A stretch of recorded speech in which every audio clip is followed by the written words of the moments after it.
ఎన్ని మార్గాలు పెడతా, ప్రజాభిప్రాయం తీసుకోవడానికి ఎన్ని మార్గాలు ఉంటే అన్ని మార్గాలు పెడతా. నీకు కూడా నేను చేసిన మార్గం చూసిన తర్వాత అర్థమవుతుంది. నేను ముందు చెప్పను, ముందే చెప్పానుకో నువ్వు ప్రిపేర్ అవుతూ ఉంటావు. ఆ విండో కూడా ఎక్కువ ఉండదు. అనౌన్స్ చేస్తాం ఎంత వీలైతే. ఇప్పుడు పొత్తులు ఉన్నాయి, అది కూడా ఒక పక్క సీట్లు అడ్జస్ట్మెంట్ అవన్నీ చేసుకోవాలి. రెండోది క్యాండిడేట్ల అభ్యర్థులు ఎంపిక చేసుకోవాలి. ముందు మారిగా ఉండదు, రైట్ టైంలో కొంత అర్లీగానే చేస్తాం. ఎందుకు వాళ్ళు అంత మంచి వాళ్ళు అంటే చూద్దాం.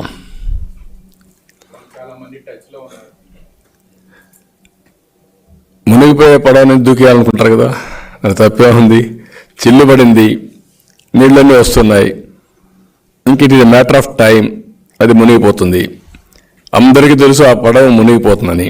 ఈసారి మునిగిపోతే శాశ్వతంగా మునిగిపోతుంది. ఆ పార్టీకి ఒక చరిత్ర లేదు, ఒక పద్ధతి లేని పార్టీ, పునాదులు లేని పార్టీ, పునాదులు లేకుండా కూలిపోతుంది. ఆ విషయం మీరు గుర్తుపెట్టుకోవాలి. ఇలాంటి అరాచకాలు చేసిన తర్వాత ప్రజలు ఎవరు దాన్ని క్షమించరు, లేకుంటే సహకరించరు.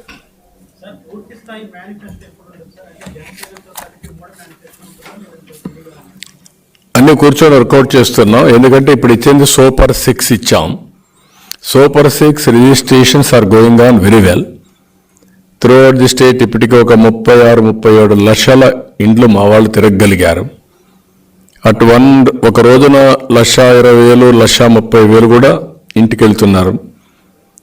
మేము ఏదైతే బాబు గ్యారంటీ భవిష్యత్, బాబు షూరిటీ భవిష్యత్ గ్యారంటీ ఇస్తున్నామో దాని మీద చాలా ఆసక్తి ఉంది ప్రజల్లో. ఎక్కడికక్కడ వాళ్ళే తీసుకుంటున్నారు. ఈవెన్ వైఎస్ఆర్ కాంగ్రెస్ వాళ్ళు కూడా వచ్చి తీసుకునే పరిస్థితికి వచ్చారు. కోర్ ఓటర్స్ కూడా తీసుకునే పరిస్థితికి వచ్చారు. ఎందుకంటే వాళ్ళు ఇచ్చే దాంట్లో మీరు చూస్తే అవి కూడా మనం గుర్తుపెట్టుకోవాల్సింది, పచ్చి మోసాలు చేసి 99% మేము ఇచ్చేసామని కథలని మాట్లాడుతున్నారు. ఏమీ చేయలేదు. చాలా నామలస్ ఉన్నాయి. అన్ని చెప్పినంత తప్పులే. ఒకే టెస్ట్ అతనికి మనం గుర్తుపెట్టుకోవాలి. మద్యపాన నిషేధం పూర్తిగా పెట్టిన తర్వాతనే మళ్ళీ వచ్చి ఓటు అడుగుతాను, లేకుంటే మేము ఓటు అడగను అన్నాడు. ఎందుకు అడగాలి? ఇంకా నీకు ఎక్కడ రైట్ అడిగేదానికి? నేను అడుగుతాను, ఒకటి కాదు కదా, ఇంకడవన్నీ వదిలిపెట్టేయండి. నేను మద్యపాన నిషేధం చేయకపోతే మేము ఓటు అడగను చెప్పావా లేదా? చెప్పుంటే చెయ్యి. చెప్పాడు కదా. నేను చెప్పడు కదా, నీ వాయిస్తో ఉందా లేదా? You answer this. నీకు విశ్వసనీయత ఎక్కడుంది? కాబట్టి ఇవన్నీ కూడా చాలా ఉన్నాయి. అన్ని it is a failure government. ఇతను ఫెయిల్యూర్ ముఖ్యమంత్రి. It is totally failed. నేను ఇలాంటి 7 కోట్లు లాయర్స్కి ఇస్తే 70 లక్షలు, లేకుంటే దాంట్లో 50% అడ్వర్టైజ్మెంట్కి ఇచ్చాడండి. అది కూడా ఆయన పేపర్కే. మళ్ళా ఎంత స్వార్థపరుడండి. What is this? ఇది అంటే దాన్ని మనం స్పేర్ చేయాలి. కడవాళ్ళు ఎవ్వరు ఏ తప్పు చేయకపోయినా వాళ్ళ మీద కేసులు పెట్టాలి. నువ్వు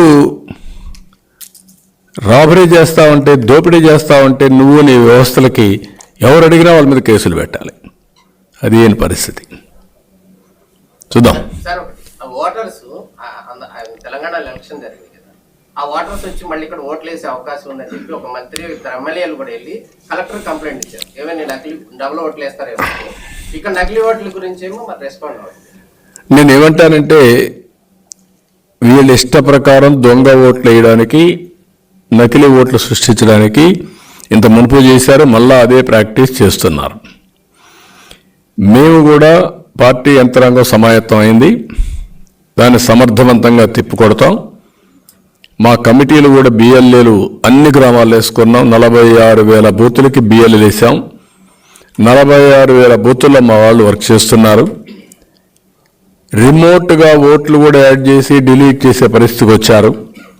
దానిపైన కూడా ఈరోజు ఊర్లో వాళ్ళే ఆ కాన్స్టిట్యున్సీ ఓటరే ఫామ్ 6 కానీ ఫామ్ 7 ఇవ్వాలి. అదే సమయంలో బిఎల్ఏనే ఇవ్వాలి, లేకుంటే వేరే వాళ్ళు ఇవ్వడానికి, మాస్ ఇవ్వడానికి వీళ్ళని చెప్పారు. ఇవన్నీ కూడా ఎన్ని పెట్టినా మళ్ళా దొంగే దొంగ దొంగ దొంగ అని అరిచినట్టు అంటే తెలంగాణలో ఎలక్షన్ అయితే అక్కడ తెలుగుదేశం వాళ్ళు ఎవరైనా ఉంటే, ఆంధ్రప్రదేశ్ ఓటర్స్ ఉంటే ఇక్కడ వచ్చి ఓటేయకూడదా? అక్కడ వేసుంటే ఇక్కడ వేయకూడదు, అది వేరే. అక్కడ ఉంటేనే వేయకూడదు కాబట్టి వీళ్ళందరినీ తీసేయాలి, ఇది ఎక్కడ చదువుండి? వాడి ఓటు ఎక్కడున్నా నువ్వు కానీ సరిగా చేస్తే వేరే రాష్ట్రాలకు ఎందుకు పోవాలండి? ఎందుకు కర్ణాటకకి వెళ్ళారు, ఎందుకు వేరే రాష్ట్రాలకు వెళ్ళారు, ఎందుకు చెన్నైకి చదువుకు వెళ్ళారు, కొన్ని వేల మంది వెళ్ళారు. ఇక్కడ ఆ ఫెసిలిటీస్ లేవనే కదా. అది మనం గుర్తుపెట్టుకోవాల్సిన అవసరం ఉంది. వాళ్ళ రైట్ అది, వాళ్ళ రైట్ ఎవరు తీసేయలేరు. అదే మరి అక్కడ ఓటు వేసి ఉంటే ప్రొసీజర్ ప్రకారం, చట్ట ప్రకారం ఆటోమేటిక్గా యాక్షన్ తీసుకుంటారు. కానీ ఒక్క దొంగ ఓటు వేయడానికి వీలు లేదు. నేను ఒకటే చెప్తున్నా, మళ్ళీ అన్ని ప్రికాషన్ తీసుకుంటాం. ఎవరైనా దొంగ ఓటు వేయాలి అనుకోని కానీ ప్రయత్నం చేస్తే మాత్రం, దొంగ ఓటు ఎవరన్నా రిజిస్టర్ చేయడానికి ఏ బిఎల్ఓ కానీ ప్రయత్నం చేసినా, అధికార యంత్రాంగం ప్రయత్నం చేసినా జైలు పోవడం ఖాయం. గుర్తుపెట్టుకోండి, ఈరోజు చెప్తాను నేను, we are not going to leave you. తాత్కాలికంగా మీకు వీళ్ళు ప్రొటెక్షన్ ఉంటారు, కానీ శాశ్వతంగా మాత్రం you will be the sufferers. ఏ ఒక్క వ్యక్తిని వదిలిపెట్టాం, సాక్ష్యాలు ఉన్నాయి నువ్వు పెట్టినట్టన్ని. అలాంటి తప్పుడు రిజిస్ట్రేషన్ చేసిన ప్రతి ఒక్క వ్యక్తి మీద ముందు పోలీస్ కంప్లైంట్ ఇస్తాం, ఆఫీసర్లకు కంప్లైంట్ ఇస్తాం, కోర్టుకు వెళ్తాం, ఎన్నికల కమిషన్కి వెళ్తాం. కడాన లాస్ట్ డే వరకు ఫైట్ చేసి రికార్డు ఎవ్వరు తారుమారు చేయలేరు. రికార్డులో ఉంటుంది. ఎవరు చేశారో కూడా చాలా స్పష్టంగా ఉంటుంది. ఎవరు యాక్సెప్ట్ చేశారో కూడా ఉంటుంది. ఎవరు డ్యూటీ ఫెయిల్ అయ్యారో కూడా ఉంటుంది. ఈ విషయాలు మీరు గుర్తుపెట్టుకోండి. ఎవరిని వదిలిపెట్టాం. పరిపాలనా రాజధాని వైజాగ్ తీసుకెళ్లే ప్రయత్నం వేగంగా చేస్తున్నారు, మళ్ళీ ఆపుతున్నారు. దాని మీద ఏమనుకుంటున్నారు? అన్ని చెత్త పనులే కదా. ఏదైనా ఒక మంచి పని ఉందా? సిగ్గు ఎగ్గు ఉండాలి కదా. నువ్వు పోవాలనుకున్నావు, వెళ్తావు. ఎవడైనా ఒప్పుకుంటాడంటే 500 కోట్ల రూపాయలు రిషికొండలో మీ తాత జాగీర్ అది. నేను అడుగుతున్న స్ట్రైట్ క్వశ్చన్. టూరిజం పేరుతో 500 కోట్లు పెట్టి ఒక బంగ్లా కడతావా నువ్వు? బాధ్యత ఉందా నీకు? 500 కోట్లు ఏంటి, ఒక టూరిజం ఏంటి? హోటల్ కడితే ఎంత అవుతుంది? 500 కోట్ల రూపాయలు రోజుకు రెంట్ ఎంత కట్టాలా? అది రెంట్కి ఇవ్వాలంటే కట్టాలి కదా. టూరిస్టులు ఎవడొచ్చినా 500 కోట్ల రూపాయలు ఒక బంగ్లాకు పెట్టి టూరిస్టులు వస్తారా? అంటే ఒక్కొక్కడు వచ్చి దినానికి ఎంత కట్టాలి? కోటికి కూడా కాదు, ఇంకా ఎక్కువ కట్టాలి. 500 వడ్డీ సంవత్సరానికి 80-90 కోట్లు వడ్డీని మళ్ళీ తిరిగి పే చేయాలి. అంటే దినానికి 1 కోటి రూపాయలు ఆ ప్రాంతాలు తిరిగి దానికి పే చేయాలి, లేకుంటే 50 లక్షలు పే చేయాలి. అంటే ఇంత విన్యాసాలు, ఇంత అడ్డగోలుగా రిషికొండలో కొండను కొట్టేసి ఇంతవరకు ఎన్విరాన్మెంట్ డిపార్ట్మెంట్ చెప్పినా, కోర్టులు చెప్పినా వినకుండా ముందుకు పోతున్నాం అంటే ఎంత ఉన్మాదం అండి ఇది. అంటే ఈ దేశంలో ప్రజాస్వామ్యం లేదా?